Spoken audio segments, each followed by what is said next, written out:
Good morning and welcome to the April 27th, 2021 Lane County Board of Commissioners meeting. We have a full docket. We are going to adjourn the morning session at 11:30, so we'll get started right now. Item number 1 on the agenda, are there any adjustments to the agenda? Seeing none. Item 2, is there any emergency business? Seeing none. Item 3, public comments. To the public watching, you are currently registered in this meeting system as attendee. Attendees are webinar participants who are audience members viewing the meeting. Your microphone and webcam are automatically muted as attendees. At this time, we are opening the meeting for public comment. If you wish to participate in public comment, I will ask you to raise your virtual hand to be recognized.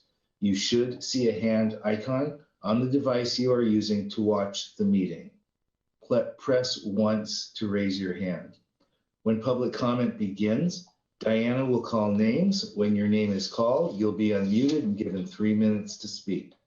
When your 3 minutes are up, you will return to muted status and the next name will be called. You can then continue watching this webinar as long as you choose.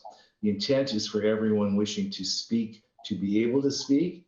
And with that, Diana, are there any people that would like to provide testimony to the board? At this time, if you have registered for the meeting and you would like to give public comment, please raise your hand. I do see one hand raised. Rose Wilde, I will, oops, I'm not sure, let me take a look. I will unmute you and you may begin your public testimony and I will start the timer. Hi, good morning. This is Rose Wilde and I served on Lane County's Budget Committee from 2009 to 2014.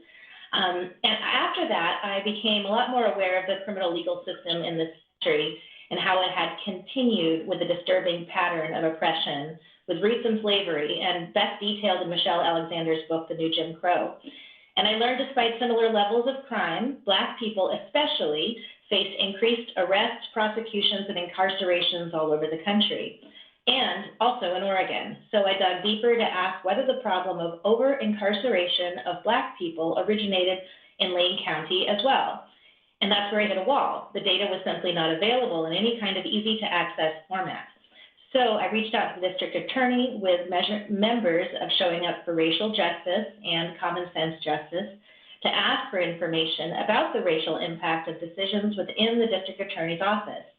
However, this information was still not available. So I came to the budget committee with these concerns, and a member of the committee requested this information from the district attorney, who again declined to provide it and claimed that it was available on a state website. However, none of us who looked for this information about the racial breakdown of arrests, charges, convictions, alternatives to incarceration, etc., were available, broken down by race at the county level. I met with Commissioner Trieger when she was a candidate to review these concerns and hope that this year, the year that the county declared racism a public health crisis, that the county will honor this resolution and follow your own commitment, and as outlined in last week's resolution, to, quote, obtain and use more meaningful data in order to better tell the story of Lane County's BIPOC communities. So far as I look at the 2021 to 22 budget, I don't see any evidence of the change in the approach to budgeting or reporting data. The goals and outcomes are still very narrowly focused on units of performance of tasks, cases filed, warrants served, diversion programs completed, not broken down by race. While I am glad that the county is performing these basic tasks expected from county-run programs, I believe the county can and should strive for a budget process that actually speaks to community values about fairness and safety. It should be where the people of Lane County come to learn how well our county services are functioning. How many Black, Indigenous, Latinx, and other people of color do we prosecute and incarcerate versus our white population? And how do these actions relate to community safety? This budget process should reflect the awakening that our country has finally experienced to the reality of racism in our criminal legal system. And those responsible for carrying out the budget must stop deflecting reasonable questions or pointing to another government entity to answer them. Commissioner Bozovich raised the question of whether this resolution passed last week was simply performative, or would you back it up with concrete action that makes a difference in our community? Here's your chance to do that. Thank you. Thank you for your public comments. At this time, Chair Burney, I do not have anyone else signed up for public comments, so I will return back to you. Thank you very much. We are at item 4 now, Commissioner's response to public comments and or other issues and remonstrances. Are there any commissioners that would like to speak? Commissioner Bozovich. Thank you. And thank you, Rose, for bringing up the need for additional data. It's something that the Public Safety Coordinating Council currently has in their work plan, is to develop what are our data needs. But there is data publicly available on the Criminal Justice Commission's website, particularly relative to probation and parole, and also prison intakes from Lane County by race. And if you look at that particular data, which was presented to the PSCC Budget Committee just last week, again, it shows that in Lane County, folks, as far as probation and local control intakes and prison intakes, the Black population is actually underrepresented. And where we see overrepresentation, is actually overrepresented slightly, and so is the white population. The underrepresentation is actually in our Latinx population and our Native American population. So we do have data relative to that as far as prison intakes and parole and probation by race. And it is available on the state's Criminal Justice Commission dashboard. There's ways to drill down to it. It's a typical dashboard where you got to click on the counties and find the right dashboard. It's probably not as easy. But we are also working on trying to gain additional data as far as arrests and some other places where it isn't collected. So we're working on those issues. So in progress, some data is available. And if you'd like, eventually, if you want to email me, I'll get you a link to that CJC dashboard that covers prison intakes by race. Thank you, Commissioner. Are there any other commissioners that would like to respond?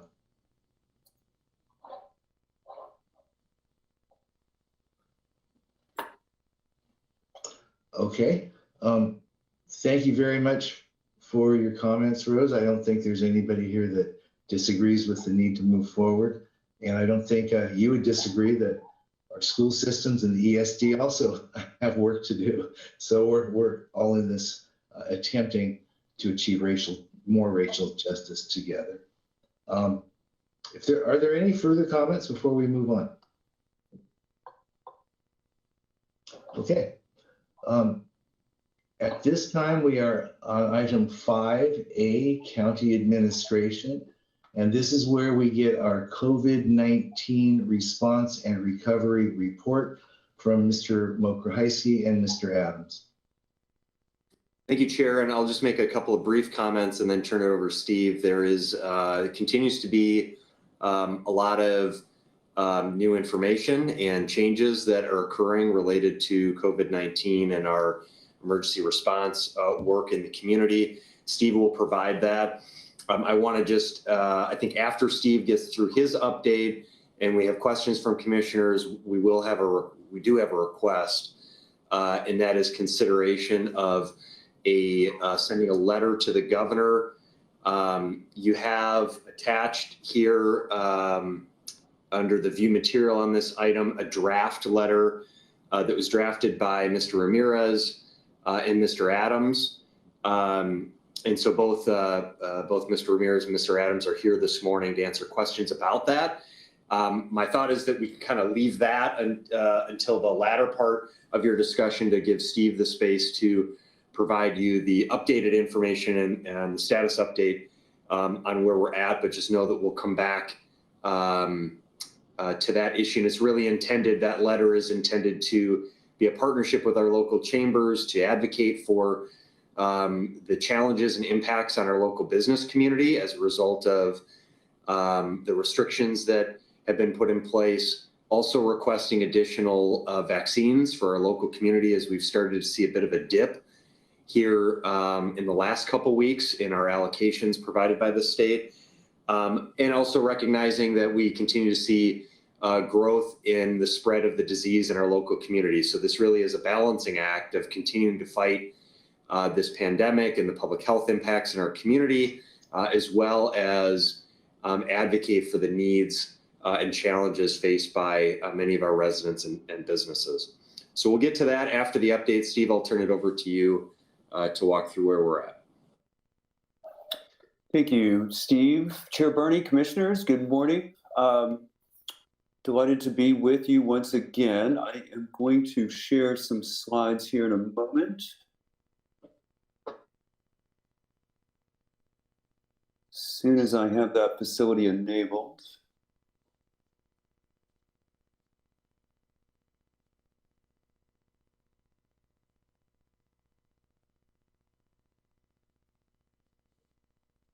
Okay.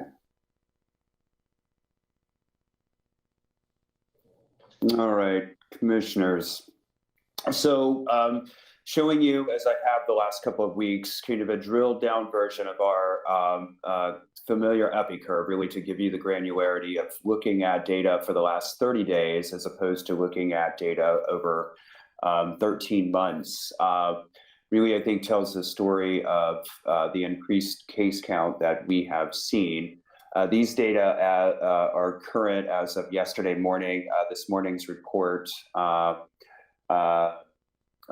in fact, is showing now 12,167 positive cases. We're tracking 320 individuals in the community, in the county as actively shedding virus is infectious. We now have 18 in hospital, 6 of whom are in ICU. We finally got the updated statewide metric, 319 in hospital from OHA yesterday, late yesterday.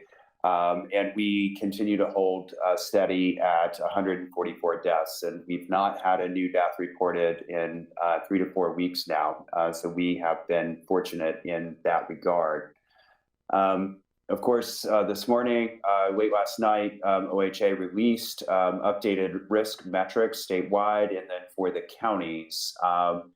You'll see that as we had feared, our cases per 100,000 now are at 214.8, and that puts us in the extreme risk category. As you know, some 3 weeks ago, the governor indicated that she was putting guardrails up for counties not moving into extreme risk based solely on local data until such time as 2 statewide hospital metrics had been triggered.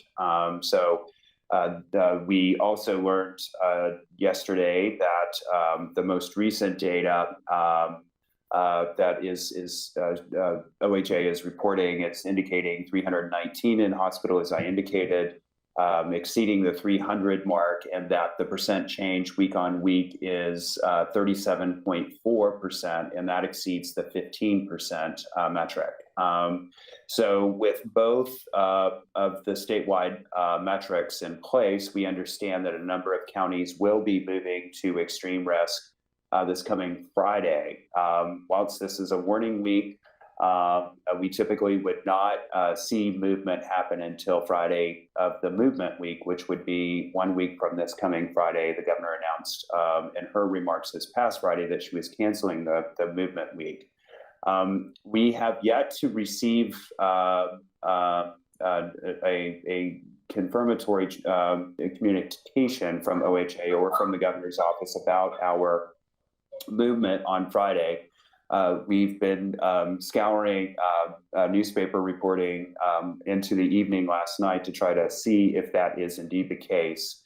We understand that the governor will be releasing that information at some point today, but we anticipate that we will be one of 14 counties that are exceeding the extreme risk level, and thus will be moving this coming Friday. So with cases up, we are seeing the return of restrictions that we have feared, and certainly this will have some impact on local commerce. Just a few weeks after moving into lower risk, we saw a resumption of local commerce at levels that we've not seen in some time. But right across many of the particular sectors for which OHA has provided sector level guidance, including eating and drinking establishments, indoor recreation and fitness, indoor entertainment, even retail stores, indoor shopping, and advisory guidance for offices moving to remote work are all now on the table for us.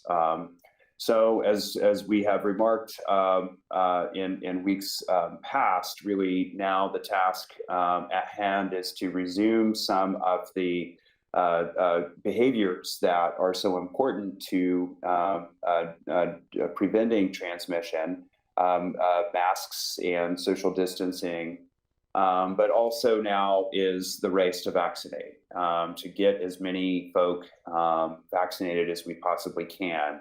Last Tuesday on the 20th, I presented these data to you, showing that 153,167 individuals in Wayne County have received at least one vaccination. That included 60,000 with one shot and 92,000 that had been fully vaccinated.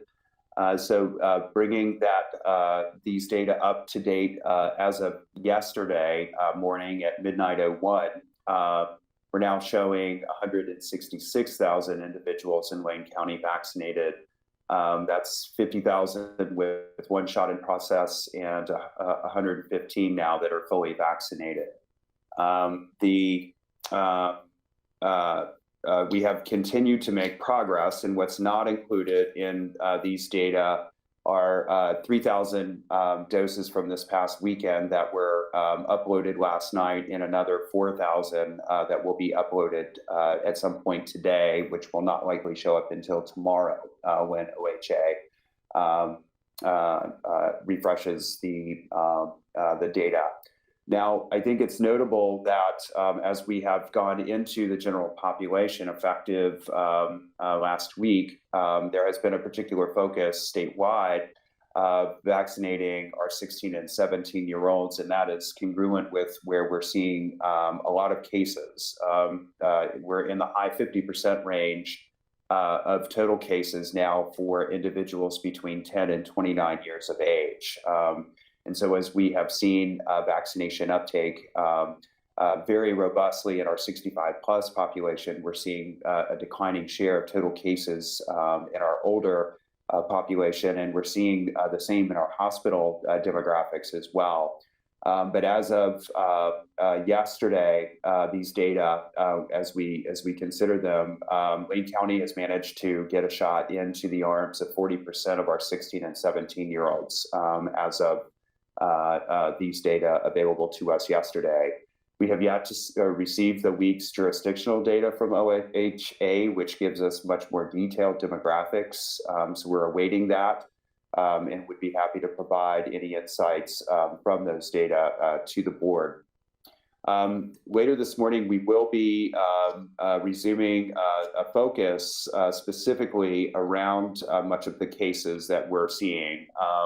And we are seeing the school age population, K-12, but also the 20-somethings really kind of occupying a large share of our case counts over the last several weeks. We will be announcing through our weekly press conference process, the case counts that we are seeing amongst school age by school district, particularly for the large districts, over the last 4 weeks, for instance, we've seen 53 cases of school age individuals within the Eugene school district, 45 within the Springfield school district, and 20 within the Bethel school district. For our smaller school districts, we will not be announcing specific numbers, but just indicating those for whom we are seeing between 1 and 9 cases. From our surveillance and our work with our K-12 district partners, we are seeing real evidence, I think, that our school districts are doing everything humanly possible to prevent transmission. And the case investigation data suggests that that is the case.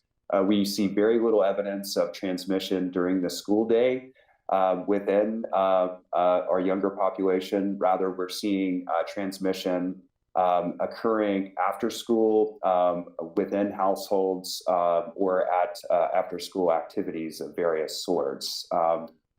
So I think as we consider what we will need to do moving forward under extreme risk to get our case counts back down, obviously promoting vaccination to the fullest extent that we can, ensuring that we have ample vaccine available to us is another key requirement so that we can get that out the door. But also, I think, really focusing and asking that some of the extreme risk requirements focus on where the case transmission is occurring. And with that, Chair Bernie, I will conclude my presentation. Okay, very somber indeed. Are there commissioners that have questions or comments? Yes, Commissioner Buck. I have a question on this particular slide. On the left side, it shows how many people are vaccinated in Lane County, but there's a note that says over 55,000 people vaccinated have an address on file that is outside of Oregon. So not quite half are outside. I understand we have a lot of students, but that seems really high if we're trying to vaccinate people that are within our own county with the allocations we're receiving from the state. Indeed, Chair Bernie, Commissioner Buck, that note is a little unfortunate in that it is a statewide number versus a Lane County number, but for whatever reason, it comes over and shows up on the county by county detail. Okay, thank you for that, because I was going to be a little concerned. Do you have the number for Lane County? I do not, but I would be happy to look into that as soon as we get the jurisdictional data. Thank you, Commissioner. Commissioner Farr. Thank you, Chair Bernie. Steve, the last thing you said really piqued my interest. You said that extreme risk requirements focus on where the risk is occurring. Can you talk about that a little bit more? Because I think that's going to be the detail, a little bit of what we discussed subsequent to your presentation. Indeed. Chair Bernie, thank you, Vice Chair Farr. So we are seeing quite a lot of transmission occurring within our younger activities. Social interaction really is the largest bucket in terms of what we're seeing. We're seeing that in household transmission. We're seeing households gather. We're seeing people get together. We are seeing some workplace transmission, and you'll recall earlier in this pandemic, we saw lots of long-term care facility transmission. We're not seeing that to the greatest extent that we have in the past. We continue to see some cases cropping up with long-term care facilities associated primarily with unvaccinated staff, and we have had a few breakthrough cases as well. But the vast majority of our cases are happening within younger individuals. So we are seeing case transmission associated with sporting activities after school. We're seeing it in other kinds of recreational activities for largely with our younger individuals. It appears that individuals who may be in school together during the daytime are also perhaps on the practice field after school.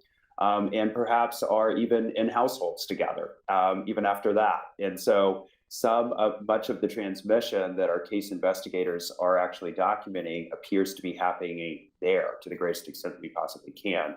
It's impossible, as you know, to put your finger on the absolute moment of transmission, but that seems to be the common link.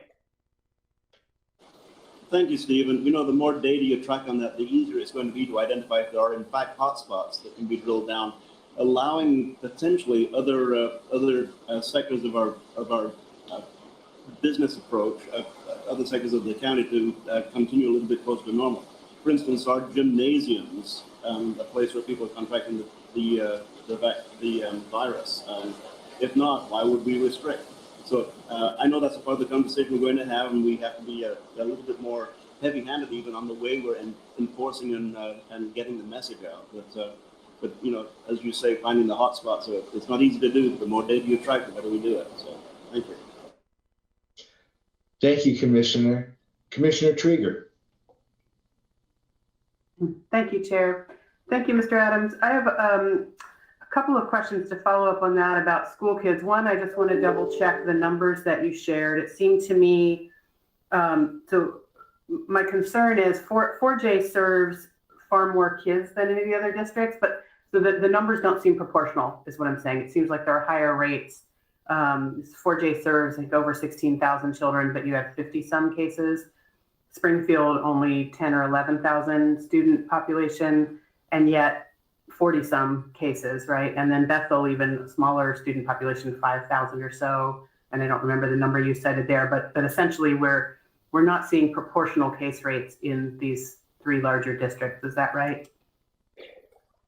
Chair Bernie, that is correct, Commissioner Trieger. Of our larger school districts in the metro area, we're seeing more cases in the Springfield area. Thank you. And so my other sort of related, more of a comment, but a little bit to follow up on Vice Chair Farr's comment about tracking. It seems like we've moved from early in the pandemic when there were clear super spreader events to more of just sort of an infiltration across all sectors and populations, which makes it harder to track and harder to really target what kind of restrictions are needed. In some ways, that could be a case for more blanket restrictions. So I'm building off of your report last week as well as today about where we're finding where your contact tracers are connecting back to. So that's concerning. My question is, Mr. Mokrahysky mentioned, and we're going to talk later about requesting more doses be allocated. Is our dip in numbers of allocation reflective of what's happening statewide? In other words, is the state getting fewer doses, or is the allocation county by county, has that shifted? What is accounting for the dip in allocation? Chair Bernie, so Commissioner Trieger, for the week that we are operating in with respect to allocations, we're only receiving 11,260 doses. So that's about 2.4% of all the doses that were allocated by OHA for the operating week. For the week, the past 2 weeks just concluded, we were working with just over 19,000 doses for all providers in Wayne County. 3 weeks ago, we were over 20,000. So whilst we saw a pretty significant decline last week in our local allocation, there was a decline in the vaccine allocated to the state as a whole, but it was about 20,000 doses out of nearly 200,000 doses. So we certainly saw a much more proportional decline in our allocations. We elevated that concern immediately to OHA, and to their great credit, they have begun efforts almost immediately beginning last Friday to begin to work on this issue. So the staff indicated that they made a couple of decisions that went in against us in the allocation of vaccine. They have identified around 3,000 doses of unused Pfizer in a Milwaukee pharmacy, and we are working to have that transferred to us. They've likewise identified about 3,700 doses in Lake, Harney, and Curry County of Moderna that have not been used, and we're in the process of transferring that to Wayne County as well. But call that 7,000 doses, and that really only gets us to about 18,000, so still less than what we are. So I think OHA staff recognize the mistake. I know that Chair Burney has advocated directly to the governor, specifically around our vaccine allocation needs. And we are exploring with OHA alternative channels of vaccine supply that we could potentially take full advantage of directly from the federal government as well. We are seeing, I think, a decline in demand in some counties around the state. We're certainly reading about that in some states around the country. It gives me some hope that Oregon as a whole will begin to receive more doses because we continue to have demand. And we in Wayne County believe that we continue to have demand here as well. We had around 7 or 8% no-show rates for our mass vax efforts over the past weekend. And that's pretty much on track with where we've been in weeks past. Great. Thank you very much. Thank you, Commissioner. Are there any other commissioners that would like to ask questions or make a statement at this point? Commissioner Bozovich. Thank you, Chair Burney. I don't necessarily have a question more than a statement. We are seeing basically case counts that are similar to what we saw last November, but we're not seeing quite the same results from that same case count because of the way we've protected our most vulnerable populations with the vaccine so far.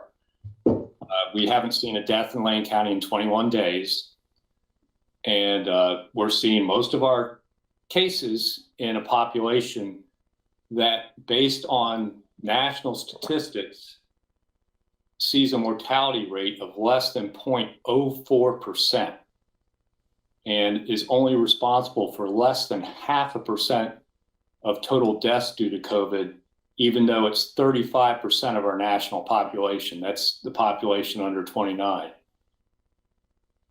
I, for one, do not see the justification of the arbitrary number of 300 hospitalizations to move us into extreme risk and damage our economy any further, cause the mental stress that it's causing.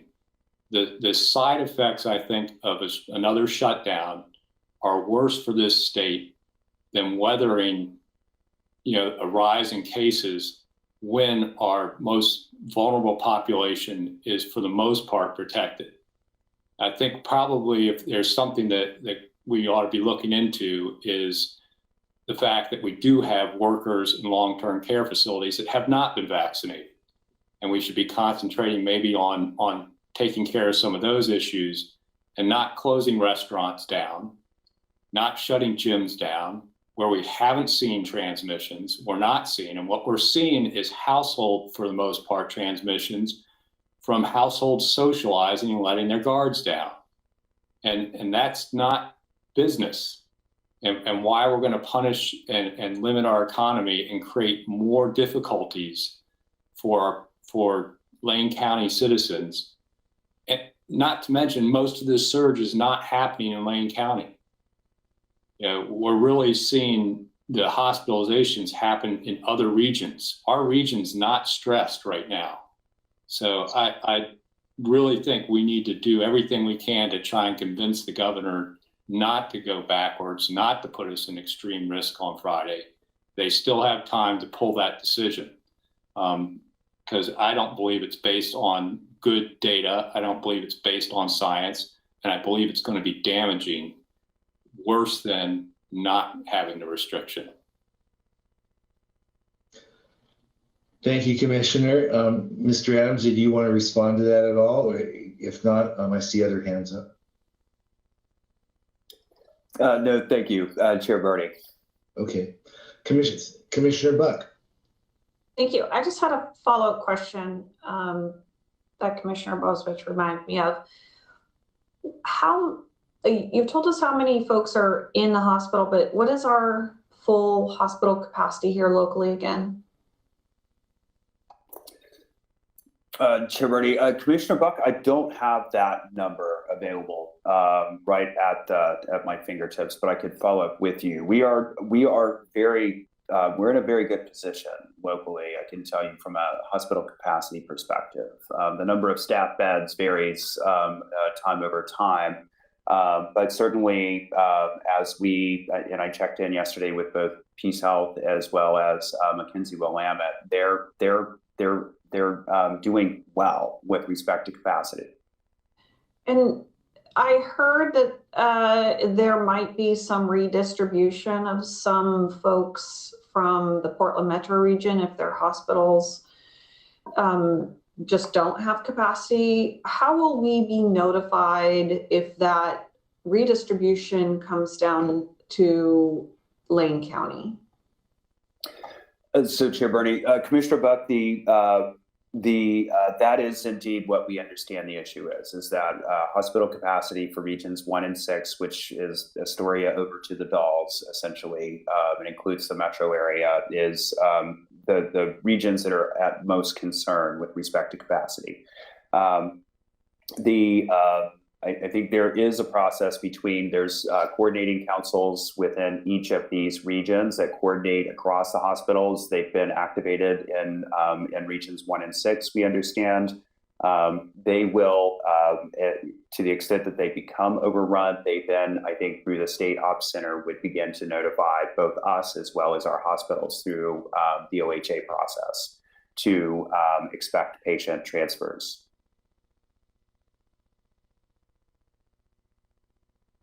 Thank you. Are there any other comments, questions? Steve, a couple from me. I appreciate your position, and I appreciate you said to the great credit of OHA, they're seeing their vaccine distribution may not be completely fair. Let me tell you, and that occurred Friday. I'm concerned just with the management competence.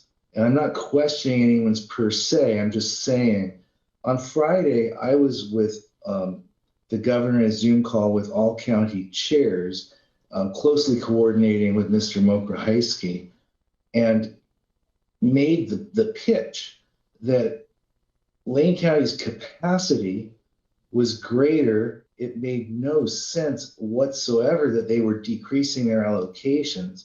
On that call, I learned there were multiple counties that had unused vaccinations, didn't have capacity to deliver, made the case in that meeting that if the governor wanted us to help her help us, we needed vaccinations. And the manner with which that was so, I don't want to use the word flippantly, but the manner in which that was so quickly, she just instructed people, okay, get this to Lane, get that to Lane. And now to hear you say that Friday afternoon, you saw increases, honestly, that concerns me just in terms of how things are being organized and run, that those reactions occur so quickly. Lane County does have demand. We do have capacity. We have made the case that it doesn't make sense to decrease vaccinations to this area. I'm delighted it's starting to see a change. We need to see much more of a change, right? Until demand decreases, as perhaps it is in other areas. And demand for the public means that folks aren't waiting in line to get their vaccines and many are actually saying, no, I don't want a vaccine. That's just one comment. Another comment is, it feels to me like this has gone from initially horror and shock and what do we do? Sadly, it was during an election season and many made a partisan issue out of what is a public health issue. I see us beyond that now, and now we're looking at prudent management. What is the data saying? Where are transmissions occurring? Who is most vulnerable? What rates of vaccination do we have in counties? Right? All of this stuff. And I actually share in this instance, Commissioner Bozovich's concerns.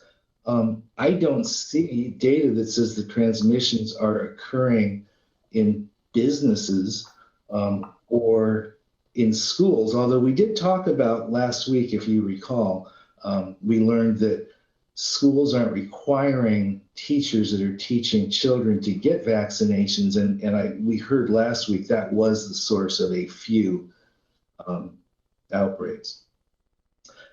So as we look at health and mental health and welfare, and I know that this is a state decision, and I know this kind of leads to the letter that Mr. Milker-Heisky suggested we talk about, but I am just also concerned that we may at this juncture be creating a few more problems than it's worth, especially on the state level, as understanding hospital capacity statewide, but our regional level is looking exceptionally good. The crisis initially, as I recollect, related to hospital capacity. So in a sense, we are being subjected to statewide indicators that really don't relate to what our capacity here is in the county. And it is a concern, and it's a concern that we're going into potentially this extreme risk category without clear directions or timeframes about how we get out of it. Am I missing anything with all of these comments? Am I off base at all? Because I know I covered a lot. No, Chair Bernie, I think you're spot on as always. I think as the board will recall, much of our earlier policy thinking was really around decoupling regional hospital capacity to statewide indicators, and it seems to me that remains to be a good idea.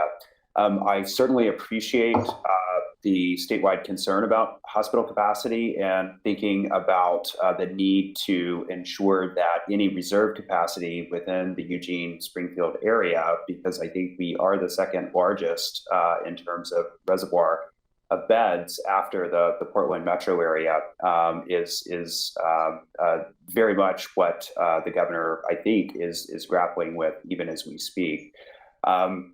I think that just in hearing Dean Seidlinger brief our local physicians yesterday afternoon, their modeling is suggesting that we're really in for 3 weeks with this surge of cases, that they think that hospitalizations are likely to peak late next week or early the week thereafter and begin to tail off. It's my hope that we will see a decline in cases and obviously hospitalizations that would enable a decoupling.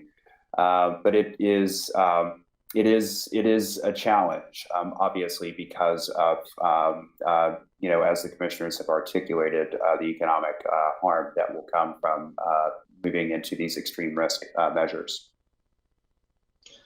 Thank you very much. Are there any other comments before? Yes, Commissioner Krieger. Thank you, Chair. I just, before we move into this next section, I just want to say I really appreciate this conversation around hospital capacity, but I have several friends who are healthcare workers, and I just want to put out there for the general public too, hospital capacity is one measure, but it is not a measure of how stressed our healthcare workers are and the incredible strain they're under. And I think it's, we are about to have a conversation about business and so on, but I'm just urging folks to be vigilant and to remember that a vaccine does not provide immunity. It provides a lowered risk of serious illness and death. I think what's happening with people letting their guard down is part of a misunderstanding about what vaccine actually, what kind of protection it actually affords them, and people aren't understanding the importance of maintaining distancing, masking, good hand washing, hand hygiene, and not having multiple households mixing, even if everyone is vaccinated. I cannot tell you, and I'm guessing everybody else here has experienced this too, the number of people when I run into them now, they come closer than they would have and they say, "It's okay, I'm vaccinated." Not understanding that we still need to maintain those other practices to really get this in hand. So I just wanted to point that out. for anyone who might be listening to urge continued vigilance and to remember that hospital capacity is a data point, but it doesn't reflect the incredible strain and stress that healthcare workers are experiencing, not only with current case counts, but the cumulative effect of what they've been coping with for these last 15 or so months now. All very valid points. Thank you, Commissioner Trieger. Anyone else? Mr. Mokrahajski, it seems to me that this would be a point to discuss the letter that you referenced and whether this board wants to provide head nods to provide some sort of unified input to the state as we move forward. Yes, Chair Berney and Commissioners. So I think probably two requests. One is first and foremost on the letter that our staff has drafted, let you know that Mr. Ramirez and Mr. Adams were up late last night, past 11 o'clock, working on this letter, getting the draft out to the chambers so that they could consider it, and then posting it, and then getting it posted here for all of you to see it. You'll see, so you have the draft letter. It's available for the board and the public to view. The question and request is if there are head nods to support the chair of the board signing the letter on behalf of the Board of Commissioners, and then allowing any chambers. I have spoken to both the Eugene and Springfield chambers. They both have appreciated the language in the latest version of that you have in front of you, and indicated that they are wanting to sign on to that language. Again, our staff took really a lot of care in trying to balance the message out that, this is the statewide hospital system is being stressed. It is a statewide hospital system. So, and there's some reason why I think the state is not looking at county by county or region by region hospital beds, because it really is a statewide system. So there's some legitimate challenges that we have to contend with here. We need behaviors in our community and around the state to be really diligent at fighting back this more recent spike. We also know that there has been this protracted impact on our businesses in particular. Our schools are open. The schools that are open will remain open. The businesses are really where the significant impact of going from high to extreme is. I think the other, we may have made this comment last week, but I'll just reiterate it. The change from going from low to high is significant, but arguably less catastrophic to businesses, because what it does is businesses that are open still can remain open if you go from low to moderate to high.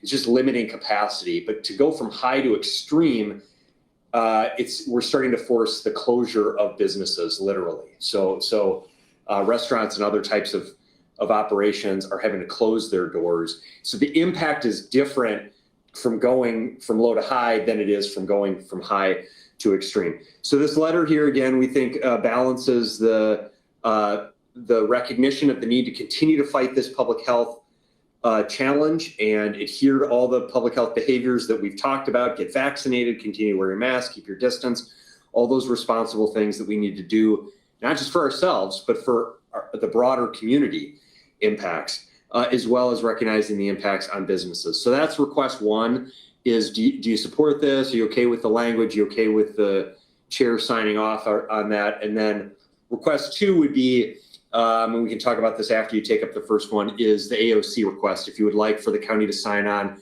to a similar request, but more specific to restaurant industry and a statewide effort with AOC, we also could consider doing that.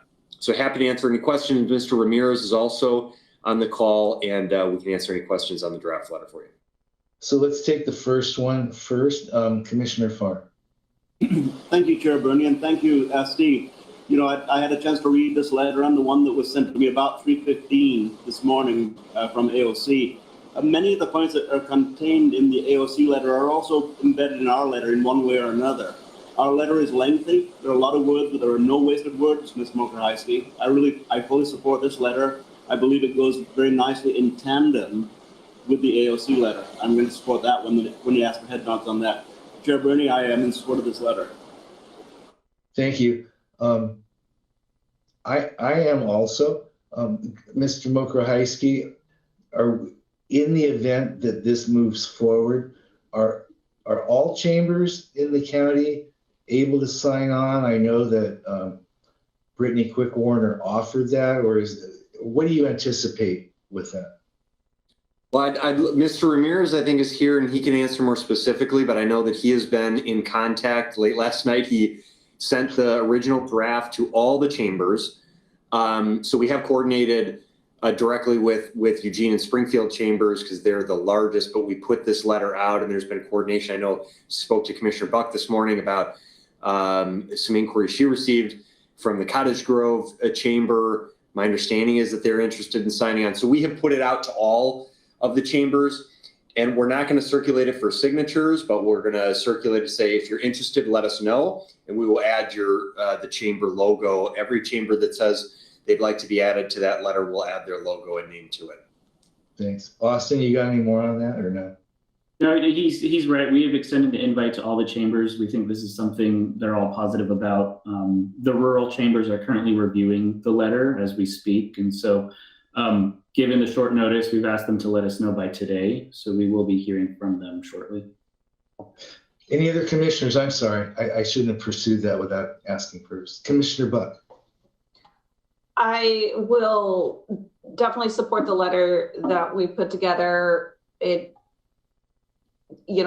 has everything that I see we're getting concerns about from our small business economic development sector. So I appreciate the time and effort, especially being up so late last night to ensure that it's on our agenda for today. Very much appreciate that. Thank you. Anyone else? I just sound good. We have a reticent hand from Vice Chair Farr and a thumbs up from Commissioner Bozovich. Commissioner Farr. Very briefly, Chair Burney, just a follow-up strategy on this, Steve. I'm expecting we'll see a follow-up strategy, what we can do to enhance the letter to make it more powerful through actions of commissioners and or staff after the letter's been sent. I also then want to, I'm sorry, Steve, did you want to respond to that? I also want to thank staff. This is something that Mr. Mokrahajski and I have sort of had fits and starts on over the last few weeks, but given the nature of current events and given the governor's office taking up our desire to have hospital data involved in risk category migration, and yet we never thought it would be statewide hospital data applied to our region. The timing is like, hurry up, because Friday is when this is supposed to occur. I don't know what impact this will have, but if it's going to have any, we're hoping it gets there before then. So given that, Mr. Mokrahajski, assuming that you have head nods, which it looks to me like you will have, when would you anticipate getting this out? Well, as Mr. Ramirez said, I think our goal is to get this out by the end of today. So we want to give each of the chambers the opportunity to review it and respond to us. And we'll do the follow-up necessary, but I think we want to get it out by the end of today. Are we ready to have head nods? All those in favor of that letter? Yeah. Unless I see incorrectly, it looks unanimous to me. Okay, great. And then on the second request, I just wanted to also put that in front of the board that you received this, as Commissioner Farr noted, early morning communication from AOC. Very similar language. Mr. Adams certainly and Mr. Ramirez can weigh in on if they have any concerns. I didn't have any concerns with what I saw in there, a little more specific around impact to restaurants statewide. So they're asking counties to weigh in. And I think if you support that, then we would want head nods so that we can respond and say, yes, please add Lane County. Before the head nods, I noticed some hands. So first, Commissioner Buck. I had time to read our letter before our meeting, but I did not have enough time to read the letter from AOC this morning. I'm trying to read a sentence at a time in between our discussion.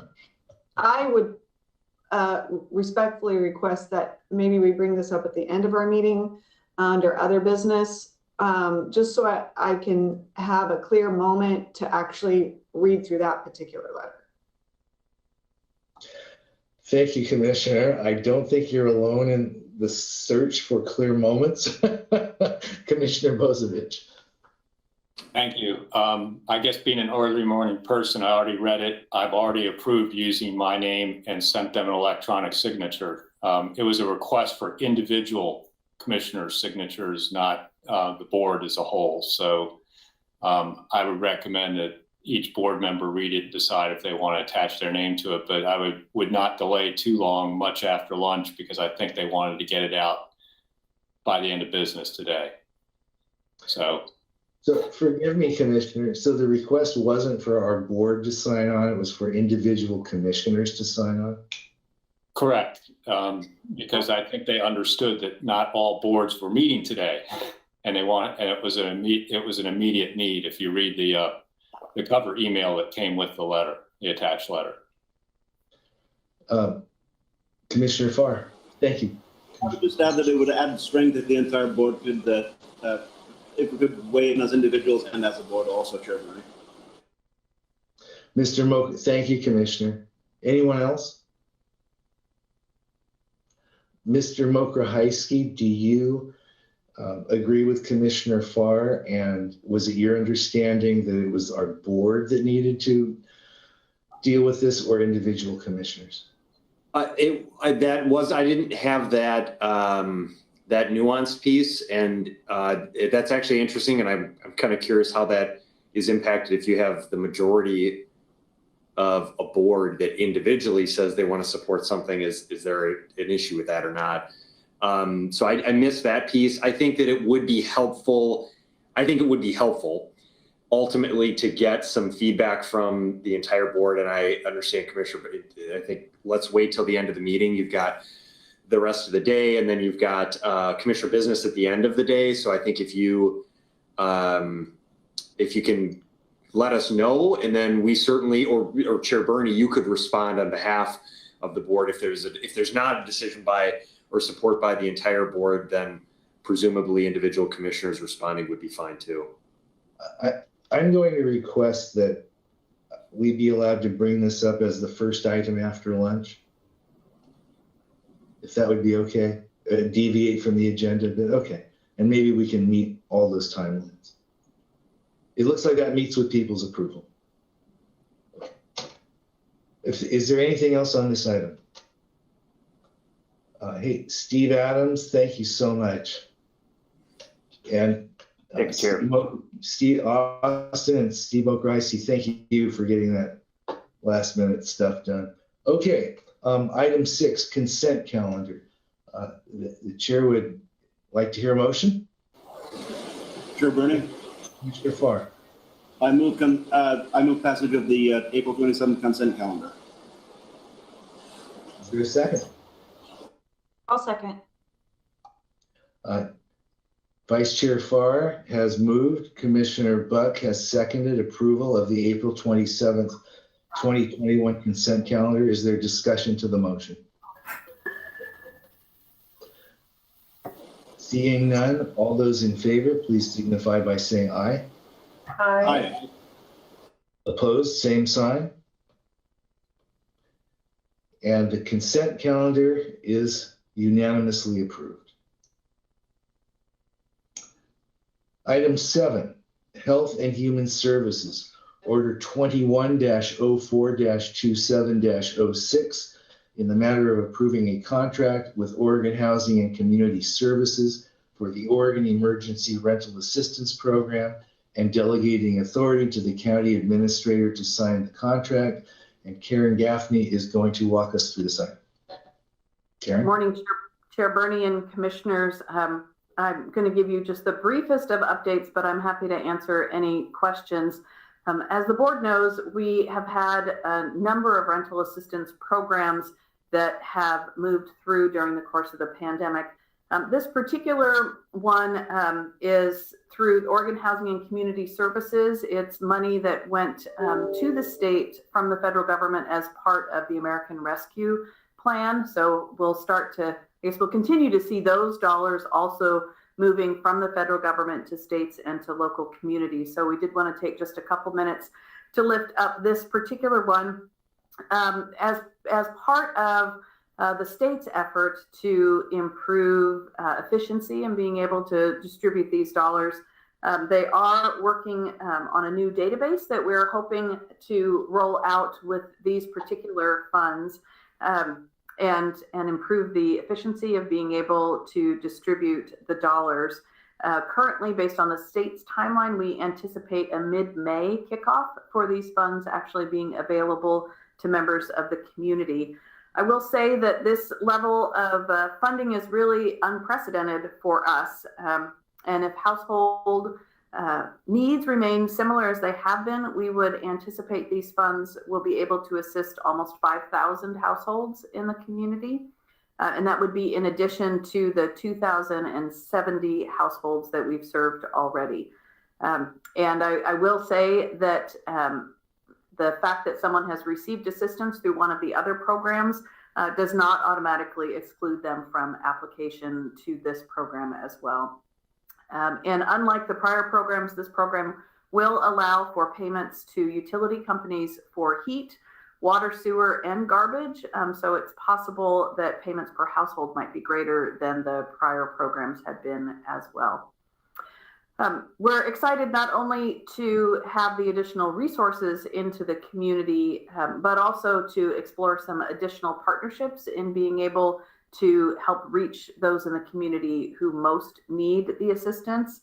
As the board knows, we have been working with local nonprofit providers who will continue to assist us in connecting with eligible community members. With these funds, we've also we're bringing on additional temporary staff inside of Health and Human Services to assist with the distribution of these dollars. And we're excited to partner with public health and some of the community-based organizations that they have been working with to do outreach for testing and vaccinations, to also partner with those same organizations to help us do outreach and connect with some of our more marginalized communities who would benefit from the rental assistance program. So we're doing more outreach to culturally specific organizations, as well as trying to get the word out to households who might not already be connected with our social service delivery system in anticipation of being able to open up these funds in May. So I know that was a little bit more than my 2 minutes of presentation, but Commissioner Burney, it is a $21 million program, and that's my overview. I'm happy to answer questions if people have any. Well, I guess for $21 million, we'll allow you to go over a minute or two. Do commissioners have questions for Ms. Gaffney? Yes, Commissioner Tree.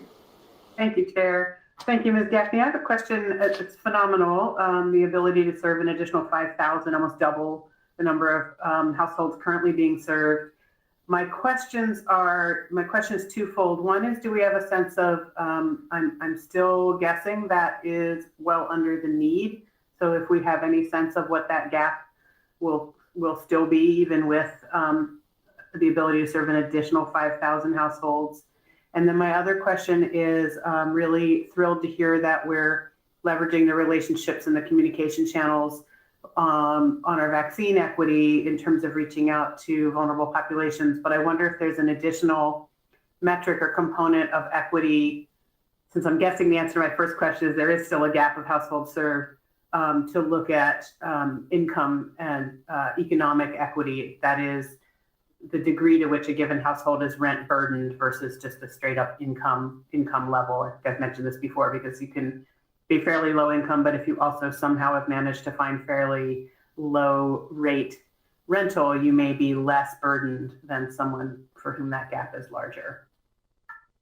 Thank you, Chair Burney and Commissioner Trieger. And I'm going to have to admit to you that I do not have an answer to your first question. I would assume along with you that yes, there is still a gap, but I am not prepared to quantify that. But I will certainly reach out to our staff and see if we can get you a better answer to that question in terms of what we anticipate the gap is at this point. And my guess is you also are looking ahead, and we know that people continue to drop into that gap as we move forward. So that will be a moving target as the community begins to move through recovery. So I will ask staff if we have a current estimate on what that remaining gap will be after these funds come into community. And then in terms of the process for eligibility and essentially prioritizing these funds is I think what you're asking for. Since this is a new set of dollars, what I will do is check with Steve Manila and the staff at the Human Services Division to see if there is a change at all in the restrictions and guidance that's coming from the federal government and the state for these specific funds about how that's prioritized. And I'll need to get back to you on that one as well. Great, thank you very much. Thank you, Commissioner. Commissioner Farr. Chair Bernie, I have a question and then a motion if it's time for such. Not a question actually, Karen, but Ms. Gaffney, but a comment. I work with a group of other commissioners from other larger counties, the 5 largest counties in Oregon. And my observation, based on anecdotally what I hear from them, is that your staff is really doing a superlative job in timely distribution of funds as they come in. I think there's very little lag time in the moment the money comes to us and the time we get it equitably distributed. So bravo to staff on that, Karen. And I'm ready to make a motion whenever you're ready for that, Chair Bernie. Thank you. Are there any, before a motion is made, although we'll always have opportunity to speak to the motion, are there any other commissioners that wish to speak? Vice Chair Farr, it's all yours. Thank you, Chair Bernie. I'd like to move Order 2104-2706 in the matter of approving a contract with Oregon Housing and Community Services for the Oregon Emergency Rental Assistance Program and delegating authority to the county administrator to sign the contract. I'll second. Okay, Order 21-04-27-06 has been made by Vice Chair Farr, seconded by Commissioner Trieger. Is there discussion to the motion?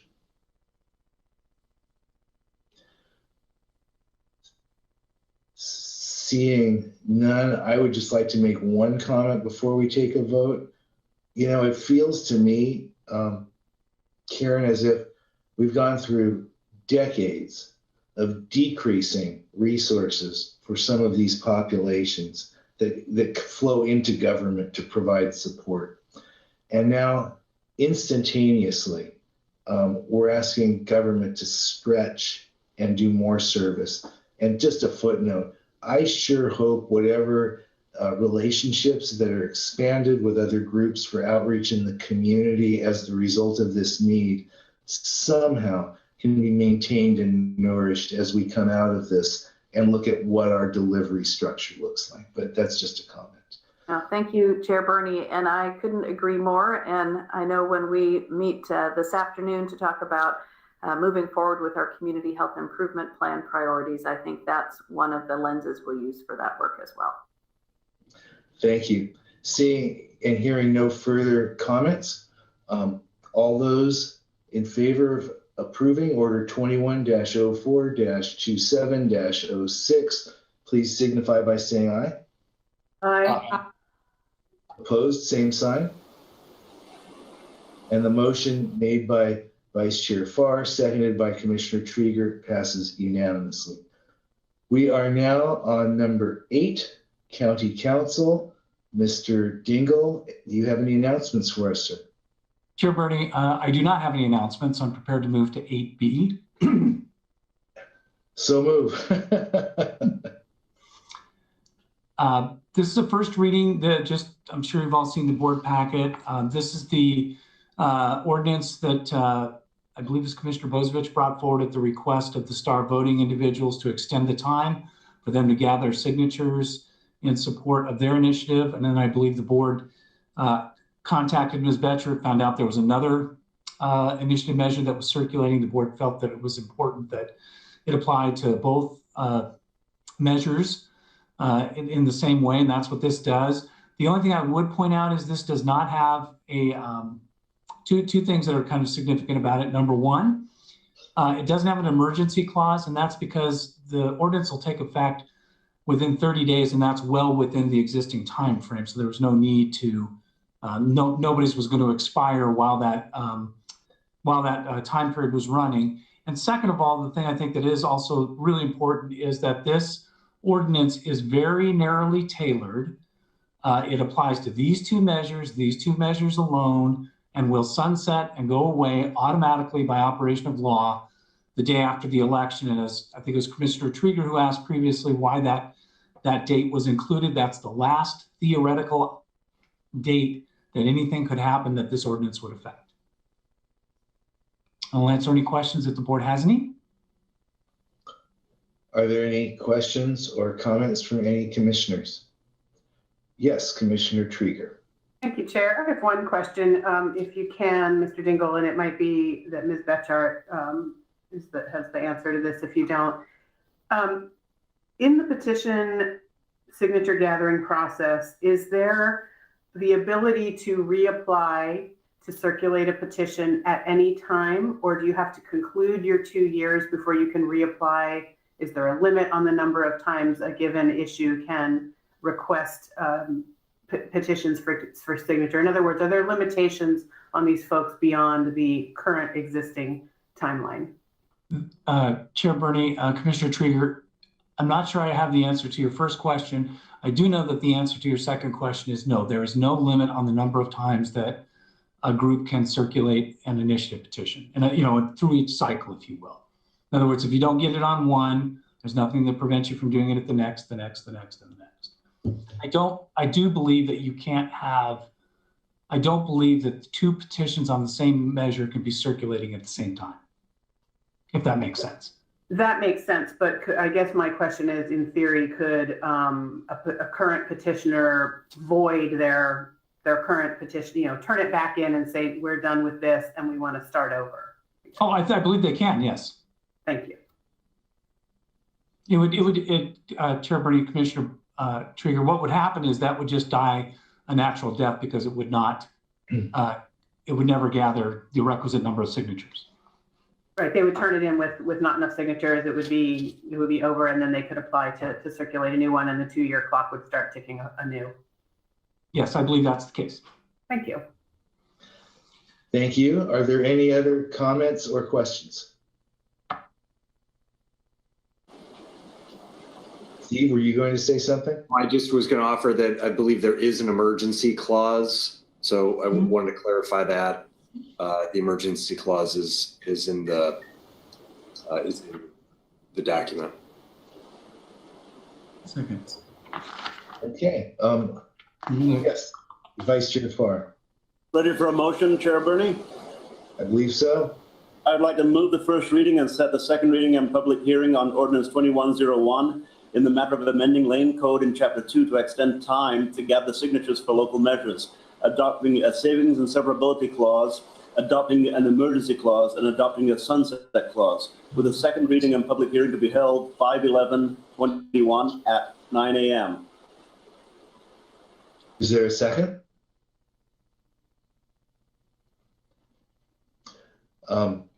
Because we are being recorded. Oh, Commissioner Bozevich, are you raising your hand to second or to have a question? Go ahead. I kind of have a question because I'm a little bit confused. I think the title of the ordinance makes reference to adopting an emergency clause, but as I'm reading the body of the ordinance, it does not include an emergency clause. Would it be possible for the maker of the motion to amend their motion stating that it's eliminating that phrase, adopting an emergency clause from the title? Chair Bernie, Councilor Bozevich, Commissioner Bozevich, yes, I will do that. That is what Mr. Dingle stated. I read it verbatim after what Mr. Mokrajewski said, but I believe Mr. Dingle stated it to be accurate. So I will remove the emergency clause. Commissioner, Chair Bernie, this is Diana. If I can interrupt and get clarification from Mr. Dingle. Mr. Dingle, the title on the ordinance 21-01 on the actual ordinance does have an emergency clause. Can you clarify if this ordinance should or should not have an emergency clause? If so, we need to redraft the ordinance, I believe, because the title on the ordinance does have an emergency clause. Well, it should not have. I thought that got deleted. There is no emergency language in the body of the ordinance or in the recital supporting it. Can that be removed in the title by Scrivener notation, or do we need to do this again? No, we can. I believe we can do it, and again, we can still set it for a second reading because we're taking something out. We're not adding something. All right. So, Chair Bernie, my motion stands with the exception of I will delete the adopting a emergency clause. Second.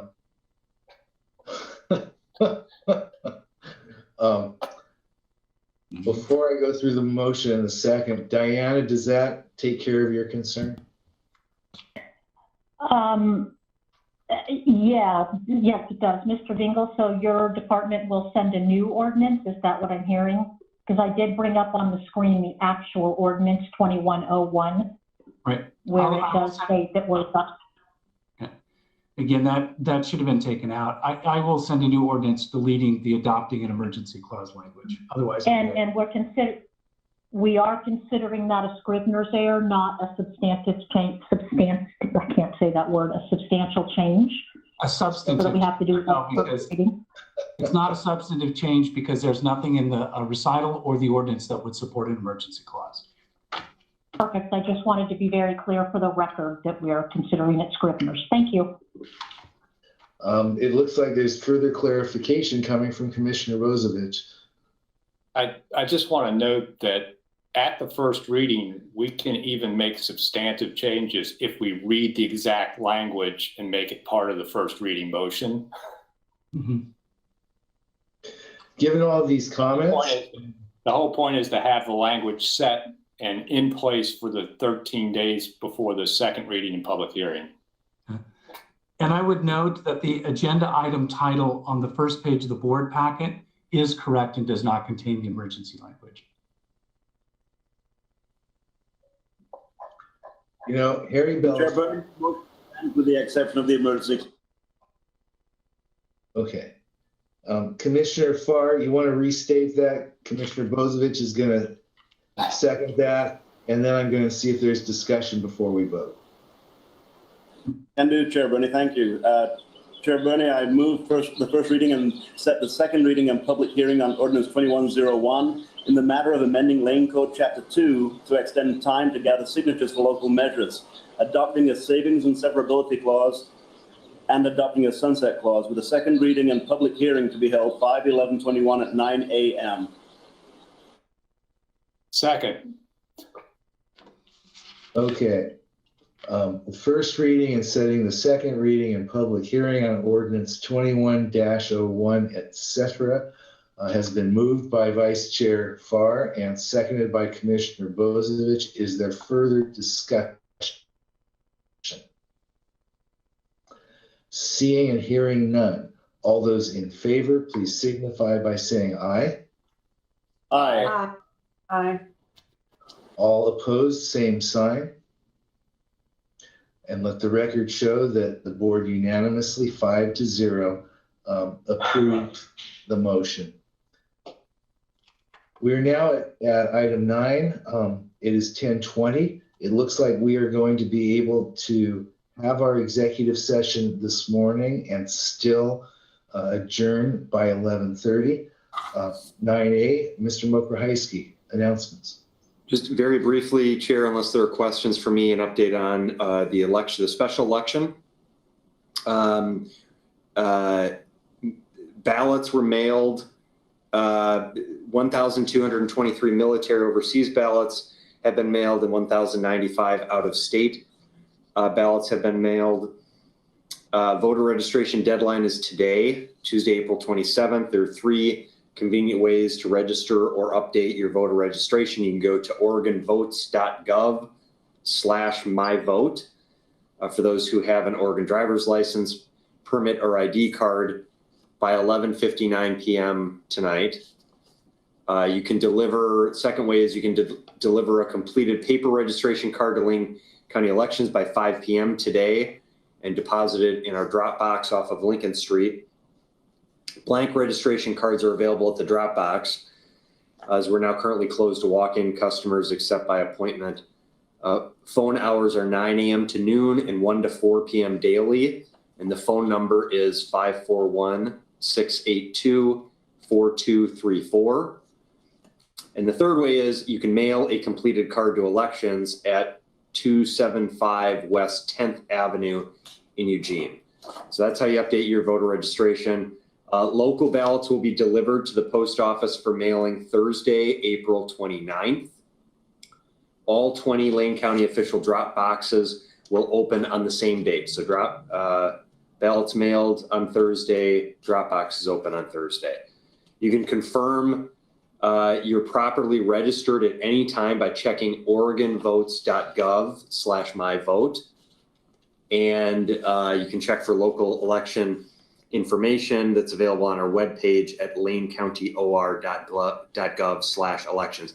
We'll provide updates at each board meeting until May 18th on the election, as we do every year. Thanks a lot. Thank you. I noticed there's an item other business after executive session before we recess. Is that something we can take care of now? Chair Bernie? Yes. That item is typically there in case we need to come out of executive session and we can address other business. At this time, I don't believe we need to return out of executive session. Chair Bernie, that's correct. Thank you, Mr. Dingle, but I want you to know I would trust Diana, even if you didn't tell me that was correct. Diana, would you be kind enough to read us into executive session? And then prior to that?